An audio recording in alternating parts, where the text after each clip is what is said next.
오늘 읽어주시는 하나님 말씀은 사도행전 10장 34절부터 43절까지 말씀입니다.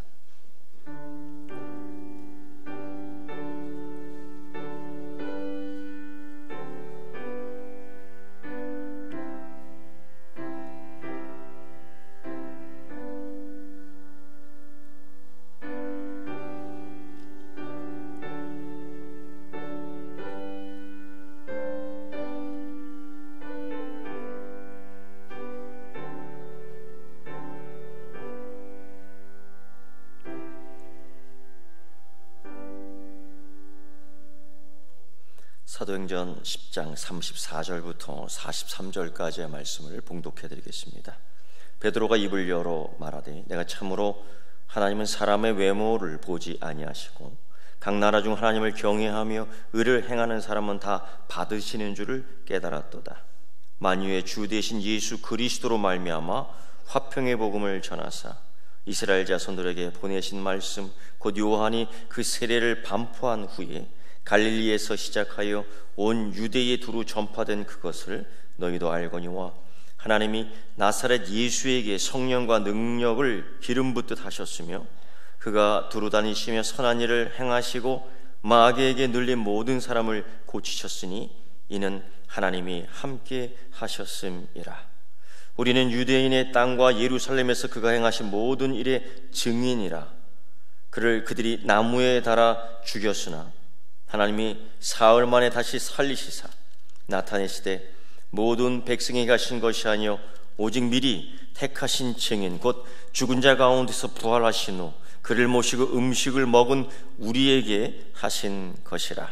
우리에게 명하사 백성에게 전도하되 하나님이 살아있는 자와 죽은 자의 재판장으로 정하신 자가 곧 이 사람인 것을 증언하게 하셨고 그에 대하여 모든 선지자도 증언하되 그를 믿는 사람들이 다 그의 이름을 힘입어 죄사함을 받는다 하였느니라.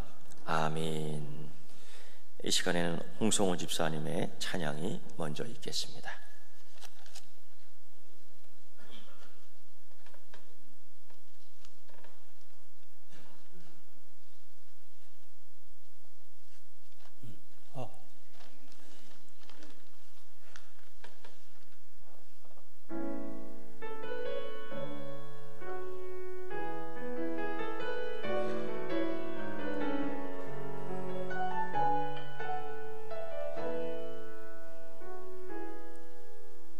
천 번을 불러봐도 내 눈에 눈물이 멈추지 않는 것은 십자가의 그 사랑.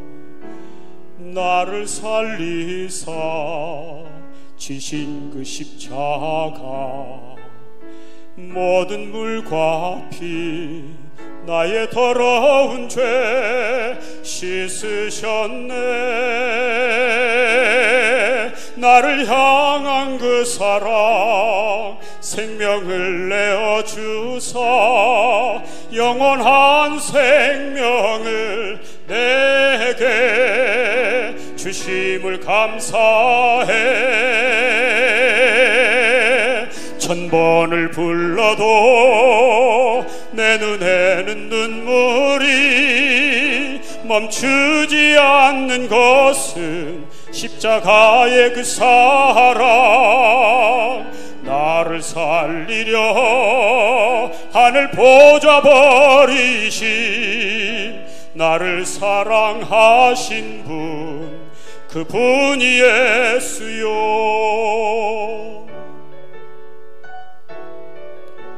천 번을 불러봐도 내 눈에 눈물이 멈추지 않는 것은 십자가의 그 사랑.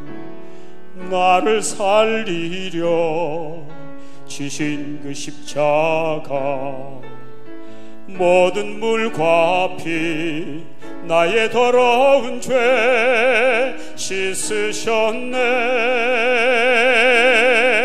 나를 향한 그 사랑 생명을 내어주사 영원한 생명을 내게 주심을 감사해. 천번을 불러도 내 눈에는 눈물이 멈추지 않는 것은 십자가의 그 사랑.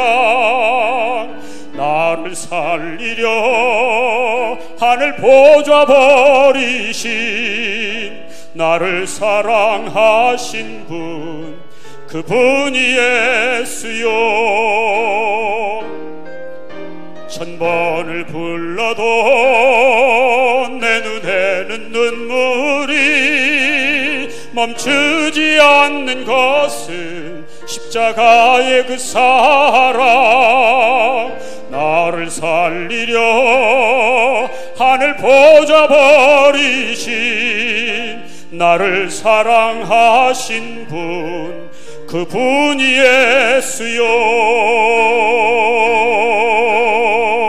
살아계신 주,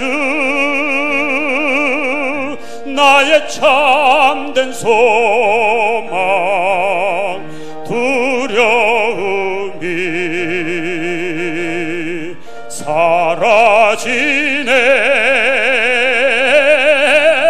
사랑의 주, 내 갈 길 인도하니 내 모든 삶의 기쁨 늘 충만하네. 살아계신 주 찬양.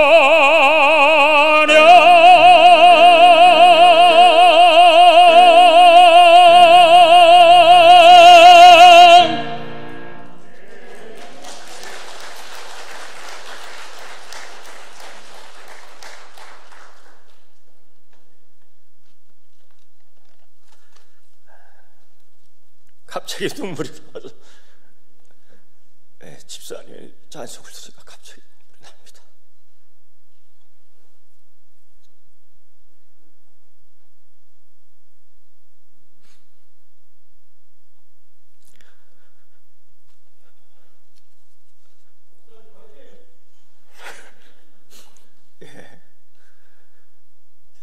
어쩌다가 이런 상황에 우리가 됐는지 모르겠습니다. 우리가 욕심이 너무 많아서 그렇습니다. 더 잘 먹고 잘 살려고 하다 보니까 짐승 가축들도 다 끌어다가 먹고,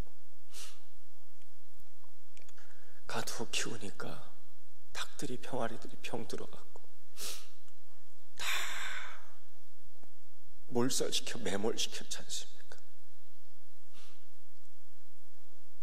그 돼지들도 병 들었다고 살아있는 거 다 죽이고, 그 다음은 누구예요? 그 다음 누구 차례? 하나님이 그걸 보고 얼마나 분노하셨겠습니까?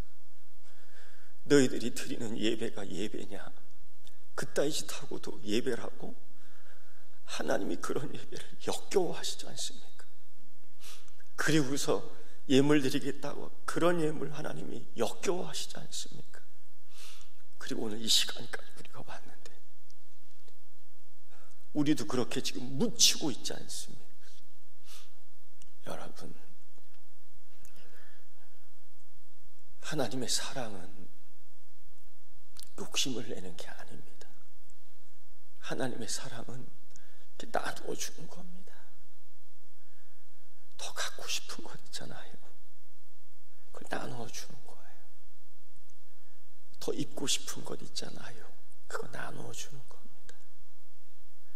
심지어 생명까지도 나누어 주신 우리 주님 예수 그리스도, 너무 나누어 주다가 예수님이 돌아가셨지 않습니까? 심지어 유대인과 로마 군인들은 정치적인 욕심, 종교적인 욕심으로 예수님을 나무에 달아매 죽이지 않았습니까? 하나님의 저주의 상징으로 독생자 예수 그리스도를, 하나님이 가장 사랑하는 아들을 하나님의 저주의 대상으로 만들어버린 인간의 욕심, 인간의 죄는 이로 말할 수가 없어요. 그 죄의 대물림을 갖고 우리가 너무 욕심을 냈습니다. 하늘이 새까맣게 변해서 하나님이 아름답게 창조한 해와 달과 별들을 볼 수 없게 됐고, 하나님이 정말 아름답게 만들어 이 자연의 만물을 모두 오염시켰습니다. 그래도 깨달음이 없어요. 결국 하나님이 막아버리지 않습니까? 핵 항공모함이 5개, 6개 있으면은 이길 수 있다고, 힘이 세다고 오만한 자리에 앉아 있지만은 거기도 전염병이 들면은 다 쓸모없어요.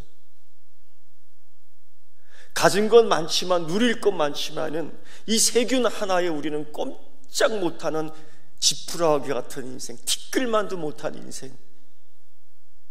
일찍이 선지자들은 우리에 대해서 그렇게 얘기했습니다. 너희는 먼지라고, 너희는 지렁이 같다고. 그런데도 교만한 자리에 앉아 바벨탑을 세우듯 돈의 바벨탑을 세웠고, 권력의 바벨탑을 세웠고, 명품의 바벨탑을 세웠고, 또 다른 욕심의 바벨탑을 세웠지만은 하나님의 이 성경의 역사를 보면 하나님 그것들을 다 무너뜨렸습니다. 그게 아니라는 것이지요. 그리고 우리 주님은 마지막으로 예수님을 보여주셨습니다. 예수님을 보내주셨습니다. 그런데 그것마저도 욕심 때문에 예수님을 나무에 매달려 죽였다는 것입니다. 여러분, 예수님의 부활 이후에 제자들이 부활을 목격하고 많이들 예수님 다시 살아나셨습니다. 예수님 정말 살아나셨다는가요? 그래서 시장에 가서도, 광장에 가서도, 집에 돌아가서도, 동네에 가서도 예수님 진짜로 다시 살아나셨다니까요. 증거했지만 돌아오는 것은 조롱이요, 능욕이요, 시기요, 경고요, 채찍질이요, 옥에 가둠이요, 돌팔질이요, 살해 당하기까지도 했습니다. 이것이 초대교회에 있었던 교회를 향한 그들의 적대적 감정의 모습이었습니다. 사도행전 2장에, 사도행전 4장에, 사도행전 5장에, 사도행전 7장에, 사도행전 8장에, 그리고 다른 서신서에 계속 이러한 조롱과 능력과 시기와 경고와 채찍질과 돌팔매질, 살해, 모든 핍박들이 있었습니다. 그리고 권력자들은, 정치인들은 복음을 증거하며 부활의 목격을 이야기하는 베드로에게, 사도 바울에게 예수의 이름으로 모이지도 말고, 예수의 이름으로 가르치지도 말고, 예수의 이름으로 찬양하지도 말고, 예수의 이름으로 기도하지도 말고, 예수의 이름으로 예배 드리지도 말고, 예수의 이름으로 모이지도 말고, 그 핍박이,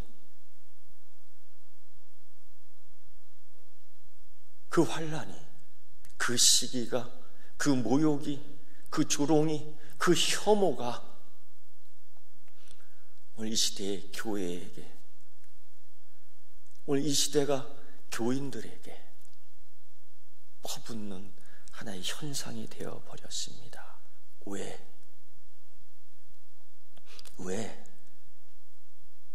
여러분, 교회가 다른 욕심으로 가득 차 있습니다. 교회가 예수 그리스도의 십자가, 교회가 예수 그리스도의 부활, 교회가 예수 그리스도의 사랑, 교회가 예수 그리스도의 은혜, 교회가 예수 그리스도의 생명을 전하는 것이 아니라 다른 것들로 오염되어 있기 때문에 오죽했으면 하나님은 이사야 선지자를 통해서 너희의 죄가 주홍 같다, 너희가 허물로 오염되어 있다 라고 말씀하실 정도이니까요. 여러분, 이때에 우리 시대에 보이는 교회가 혐오의 건물이 되었고, 오늘 이 시대에 보이지 않는 교회가 혐오의 대상이 되어버린 이때에 부활하신 예수 그리스도를 다시 만나며 재생할 수 있는, 다시금 정결할 수 있는 그리스도인이 되기를 주님의 이름으로 부탁드립니다.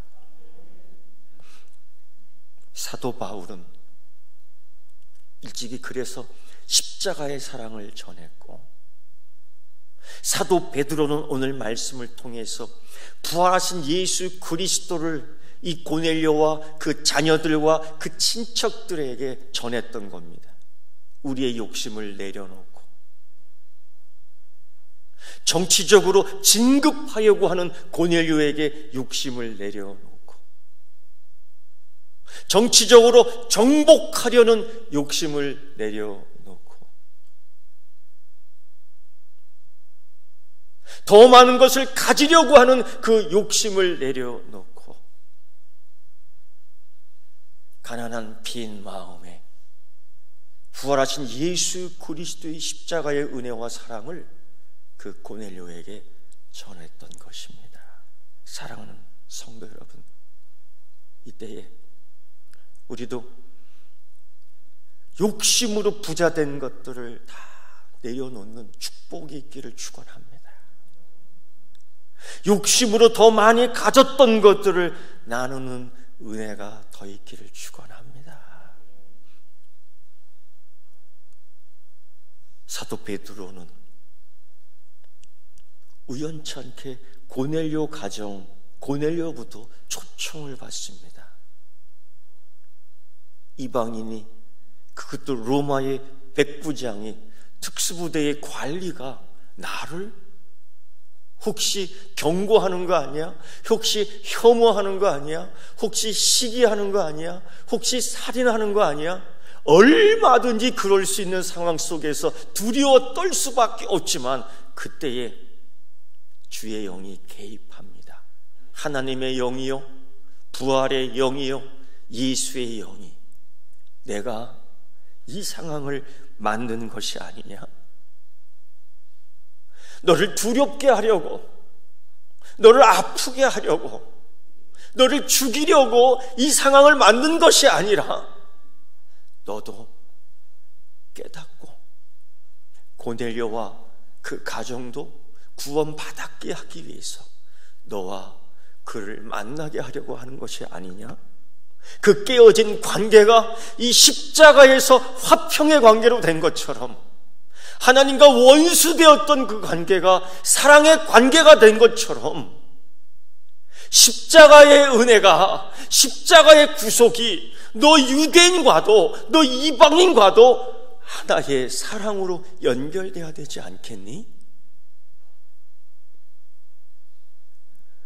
하나님께서 너에게 큰 사명을 주셨듯이 하나님 창조한 이 세계, 아름다운 세계를 관리하고 보존하라고 주었더니 욕심으로 채우사 땅을 오염시키고 바다를 오염시키고 하늘을 오염시키고 사람을 오염시키고 닭들을 오염시키고 돼지들을 오염시키고,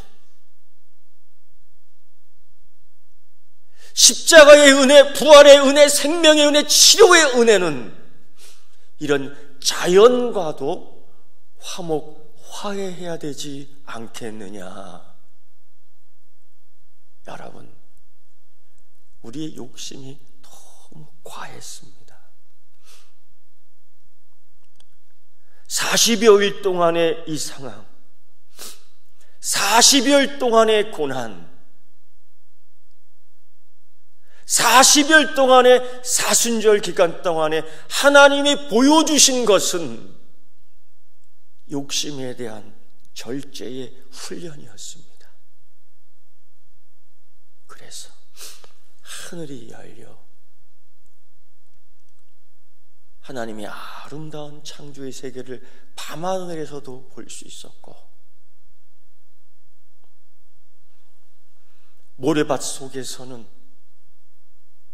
멸종의 위기에 있던 거북이 새끼들이 꼬물락꼬물락 일어나는데 하나님의 창조의 세계가 얼마나 아름다운지, 신비한 생명의 능력이 인간의 욕심이 없는 상황에서 얼마나 자유롭게 살아나는지 하나님은 보여주셨습니다. 얼마나 우리가 욕심이 있는지 우리 눈이 가리워져 있어. 아름다운 하나님의 산들이, 아름다운 들녘이 이제는 환하게 보이는 것이 되어버렸습니다. 그래서 하나님을 모르던 사람들도 이렇게 얘기합니다. 우리가 욕심이 너무 과했어. 우리가 죄인이야. 그렇습니다. 유대인들이 예수를 나무에 달아 죽였습니다. 욕심 때문에. 그 욕심도 너무 지나쳐 죽이는 것뿐 아니라 모욕적으로 죽였습니다. 하나님의 저주를 받았다고 거짓말 쳤습니다. 그러나 베드로는 이렇게 증거했습니다. 하나님이 그를 사흘 만에 살리셨다. 세 번째, 베드로는 고넬료에게, 그 가정에게, 그 자식들에게 이렇게 얘기했습니다. 부활 후 우리에게 예수가 그리스도라고 증언하게 하셨다. 네 번째, 그를 믿는 사람들은 죄사함을 받는다. 그를 믿는 사람들은 구원을 받는다. 그를 믿는 사람들은 새로운 생명을 얻는다. 할렐루야. 베드로는 얼마나 많은 것들을 이야기해 주고 싶었을까요? 내가 경험한 예수, 내가 3년 동안 예수 그리스도와 함께 동고동락한 그 예수의 삶, 하고 싶은 이야기가 얼마나 많았을까요? 그런데 베드로는 딱 이 네 가지 부활 선포만을 고넬료 가정에게 합니다. 얼마나 그 만남이 두려웠을까요?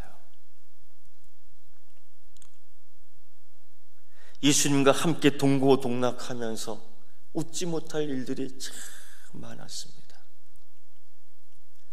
예수님 한번 잘 믿는 것을 뽐내고 싶다가 물속에 빠져 죽었던 일들,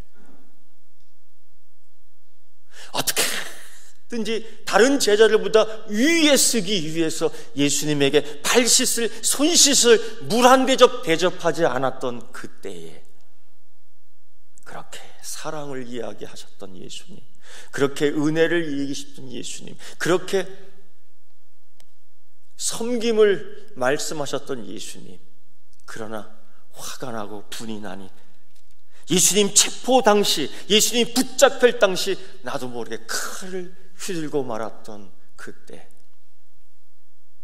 그런 상황에서 예수님께서 나에게 그렇게 얘기했죠. 사랑이라고요. 칼을 들지 말라고요. 사랑으로 이기라고요.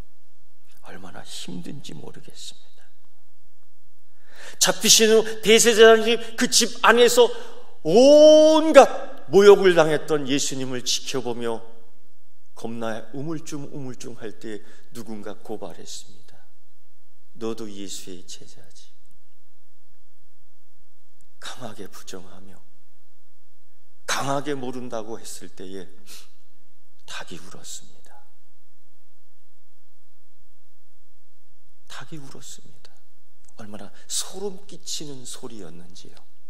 그때 주님의 말씀이 생각나 통곡할 수밖에 없죠. 약하기 때문에. 어떻게 담대하게 나 그래 예수 믿는 사람이야, 담대하게 나 그래 교회 다니는 사람이야, 담대하게 나 주일 예배 드리는 사람이야 말하고 싶지만은 이게 약한데 어떡합니까? 이해해요. 그래서 갈릴리로 도망가 버립니다. 갈릴리로 도망갑니다. 그런데 부활하신 예수님께서 거기까지 쫓아오신 거 아닙니까? 부활하신 예수님께서 자기의 상처를 보이고 자기의 아픔을 보이고 자기의 환난을 보이고 너희들 때문에 다시 살아나셨어. 너희들 때문에 내가 죽음을 이겼어. 사망의 권세가, 사망에 쏘는 것들이 어디 있단 말이야. 어디 승리하겠단 말이야.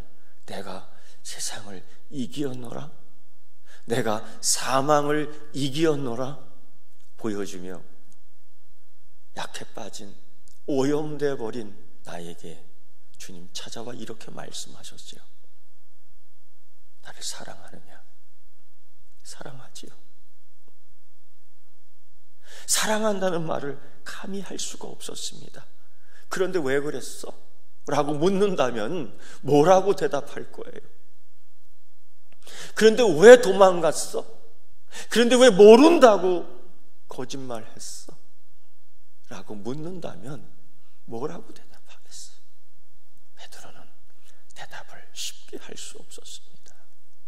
주님 그 마음을 아셨는지 몇 번의 질문을 통해서 대답 못하는 나에게 아침밥 쥐어주며 갓 잡은 고기를 숯불에 구워주며 먹으라고, 기운 차리라고, 용기 내라고, 힘을 내라고, 밥심이 최고라고 먹여 주셨습니다.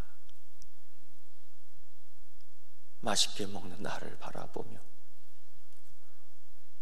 허기지지만 눈물과 함께 눈물밥 먹는 나에게 주님이 이렇게 말씀하셨습니다. 내 양을 먹이라. 이후에 약한 자들을 돌봐줄 수 있겠는가? 너처럼 배반하는 자들을 다시 불러줄 수 있겠는가? 너처럼 도망갔던 자들을 다시 불러줄 수 있겠는가? 너처럼 넘어졌던 자들을 다시금 치료하며 일으켜 세워줄 수 있겠는가? 이런 많은 이야기 있었지만은 그것보다 더 귀한 건 예수님의 부활입니다. 그런 많은 경험이 있지만은 지금 이 시간 가장 귀한 건 예수님의 부활입니다. 고넬료 백부장이 베드로를 집안으로 영접할 때 어떻게 했는지 아십니까? 아들들이 다 보고 있고 딸들이 다 보고 있고 친척들이 다 보고 있는데 베드로가 그 문 앞에 왔을 때 그를 향해 무릎을 꿇고 이렇게 얘기했습니다. 우리가 하나님 앞에 서 있습니다. 아이들이 아빠의 모습을 봅니다. 자녀들이 아빠의 그 모습을 봅니다. 친척들이 그 모습을 봅니다. 군인이기에 군인의 삶을 살았기에 무릎을 꿇는다는 것은 어떠한 것이라는 걸 너무 잘 알고 있는 가족과 친척들 앞에서 고넬료는 하나님을 경외하는 그 모습을 베드로 앞에서 보여준 겁니다. 여러분, 부활의 이 아침, 이 부활의 경험을 집에 돌아가 자녀들에게도 하나님 경외하는 모습을 보여주십시오. 그래야지 가족 구원이 이루어집니다. 그래야지 자녀들이 예수를 잘 믿습니다.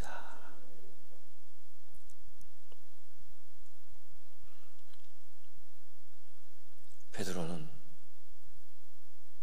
하나님께서 고넬료 집에 인도하신 그 상황 속에서 너무 새롭게 다시금 느낀 것들이 있습니다. 그걸 이야기해 줍니다. 하나님은 진짜로 정말로 사람을 외모로 보지 않는구나. 하나님 민족적으로 편애하지 않는시구나. 하나님 유대인이나 헬라인이나 이방인이나 지혜 있는 자나 돈 있는 자나 없는 자나 학벌이 높은 자나 얕은 자나 많이 배운 자나 적게 배운 자나 키 큰 사람이나 작은 사람이나 노란 사람이나 하얀 사람이나 하나님은 차별하지 아니하시고 하나님 우리 모두를 은혜로 불러주시는구나 다시 깨닫습니다. 부활하신 예수님께서 우리를 키와 용모와 외모를 보시지 않는구나. 마치 하나님께서 사무엘 선지자를 통해서 다윗 어린 자에게 기름을 부어주며 왕으로 삼으실 때에 하나님은 용모와 키와 외모를 보시지 않는다는 그 말씀이 다시금 되새김질 되었던 것입니다. 여러분, 그때 고넬료를 택한 조건은 무엇일까요? 그때 하나님은 다윗을 택한 조건은 무엇입니까?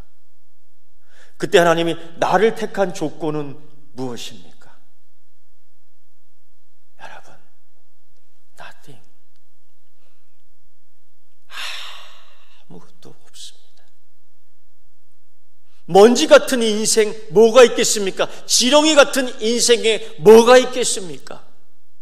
단 하나 있다면 하나님의 사랑, 하나님의 지독한 사랑, 그 하나님의 지독한 사랑, 하나님이 세상을 이처럼 사랑하사 그거 하나 때문에 내가 십자가의 은혜를 받는다. 내가 그 지독한 사랑 때문에 십자가의 구원을 받는다. 아멘. 그거를 베드로가 고넬료에 전해주는 겁니다. 고넬료의 자식들에게, 고넬료의 친척들에게 전해주는 겁니다. 여러분, 사도 베드로는 그렇게 얘기하지요. 어떻게 부활을 믿을 수가 있지? 어떻게 부활을 목격할 수가 있지? 그것 또한 그렇게 얘기합니다. 하나님이 우리에게 성령의 은혜를 부어 충만케 하셨기 때문이다. 그래서 이사야 61장 1절의 말씀처럼 주 여호와의 영이 내게 임하였으니, 그 세상 끝날에 이루어질 그 일들 가운데 가장 귀한 하나님의 영, 우리가 갖고 있어야 될, 우리가 충만해야 될, 우리가 소유해야 될, 아니 우리가 갈망해야 될 하나님의 귀한 선물이 이 가정에, 이 가이사라의 축복의 동네, 축복의 가정, 축복의 사랑으로 만들어 주셨습니다. 오늘 그 은혜와 그 사랑이 오늘 이 서귀포 교회에 예배하는 이 자리에 각 가정으로 돌아갈 때에 그 가정과 동네와 교회와 삶이 하나님께 주시는 큰 은혜의 복된 자리 되기를, 복된 가정 되기를, 복된 동네 되기를, 복된 제주도 되기를, 복된 한국 되기를 축원합니다. 교회를 혐오의 대상으로 만들어지는 이때에 여러분, 그래도 우리는 십자가의 사랑으로 보여줘야 됩니다. 예수를 정치적으로, 종교적으로, 의도적으로 나무에 달아 죽이며 소문을 냈지요. 하나님의 저주를 받았다고. 십자가가 혐오적이라고, 십자가가 저주라고, 십자가가 조롱이라고, 십자가가 불법이라고, 십자가가 죽음이라고, 십자가가 사망이라고. 그러나 이제 하나님은 말씀하십니다. 죽음을 이기시고 사흘 만에 부활시킨 무덤의 문을 깨버리고 죽음을 이기고 사망을 권세를 이기고 부활하신 예수 그리스도의 그 삶을 증거하는 부활의 증인을 통해서 십자가는 사랑입니다. 십자가는 은혜입니다. 십자가는 생명입니다. 십자가는 치료입니다. 십자가는 회복입니다. 십자가는 구원입니다. 기도하겠습니다. 하나님, 이제부터 부활을 증거하는 교회 되게 하여 주시옵소서. 우리가 무엇이 간데 하나님 자녀 삼아 주셨습니까? 그 어떤 욕심보다도 하나님의 은혜를 갈망하는 주의 자녀들 되게 하여 주시옵소서. 교회를 용서하여 주시고 이 나라를 불쌍히 여겨 주시고 이 세계에 만연되어 있던 욕심의 오염들을 거둬 주시옵소서. 정결케 하여 주옵소서. 정결하게, 청결하게, 순결하게 하여 주시옵소서. 하나님, 이 질병을, 역병을 거두어 주시옵소서. 주여, 주의 자녀들이 고난받습니다. 더 길면 다들 쓰러질 것입니다. 이 시간이 더 길면은 하나님 앞에서 주저앉을 것입니다. 불쌍히 여겨 주시옵시고 거두어 주시옵소서. 부활하신 예수님께서 사망 권세 이긴 것처럼 통치하시는 하나님, 다스리시는 하나님, 치료하시는 하나님, 회복시키시는 하나님께서 이 우주와 이 지구를, 이 땅을 회복시켜 주시옵소서. 부활하신 예수 그리스도의 이름으로 기도드리옵나이다. 아멘.